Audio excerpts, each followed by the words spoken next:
Assalamualaikum warahmatullahi wabarakatuh. Jumpa lagi dengan saya, Dr. Romi, masih di Info Sehat bersama Dr. Romi. Pada kesempatan ini, saya sebagai mahasiswa S2 Kesehatan Masyarakat University of Alma-Ata, Graduate School of Public Health, akan berbicara sedikit tentang Global Health.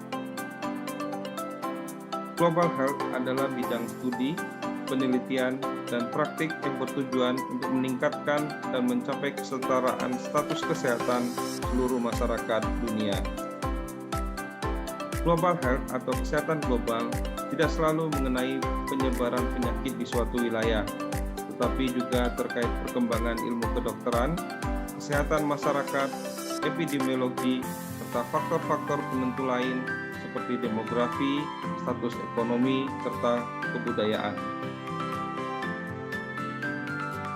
Prioritas kesehatan global adalah penyakit menular baik yang baru muncul maupun muncul kembali. Yang kedua adalah resistensi antibiotik, kemudian penyakit tidak menular, kesehatan ibu dan anak, akses ke pelayanan kesehatan dan kualitas layanan kesehatan, serta kesehatan global seperti perubahan iklim. Selain permasalahan tersebut, prioritas kesehatan global lainnya adalah mengembangkan teknologi alat kesehatan untuk mendiagnosa dan pengobatan.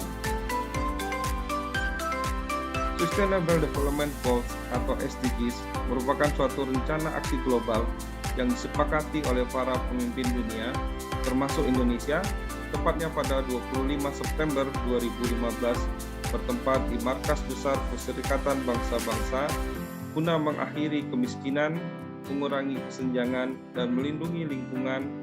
SDGs berisi 17 tujuan dan 169 target yang diharapkan dapat dicapai pada tahun 2030.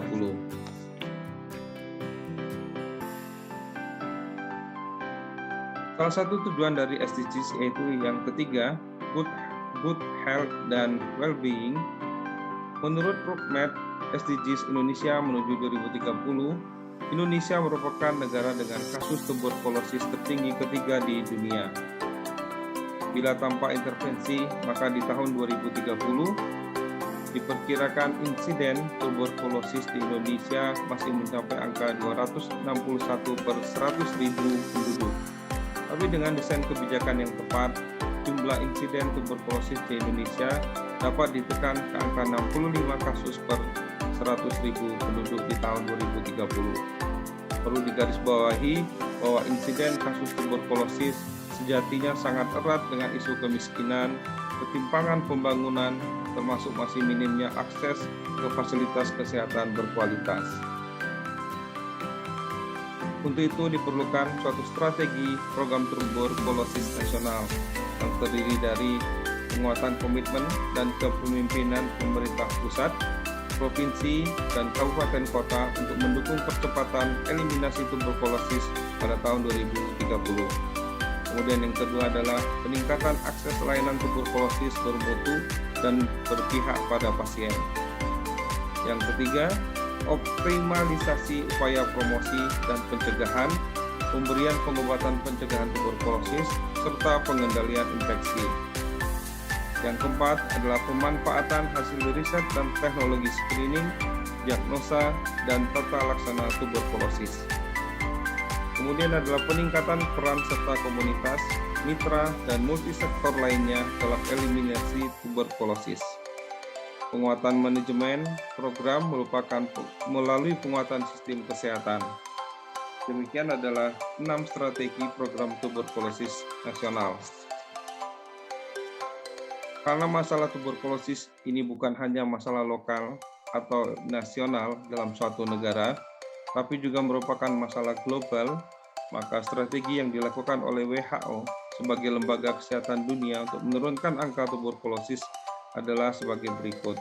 Yang pertama adalah mengikut sertakan peran pemerintah, memanfaatkan koalisi dengan organisasi sosial masyarakat maupun komunitas yang ada, kemudian menjamin perlindungan hak asasi manusia dan mempromosikan adanya kesetaraan antar masyarakat.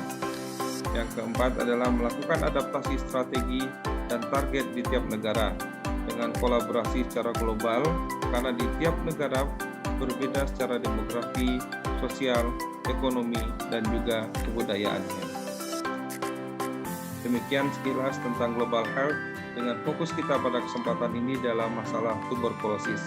Terima kasih, semoga bermanfaat. Jumpa lagi di video berikutnya, masih bersama dengan Dr. Romi di Info Sehat bersama Dr. Romi. Wassalamualaikum warahmatullahi wabarakatuh.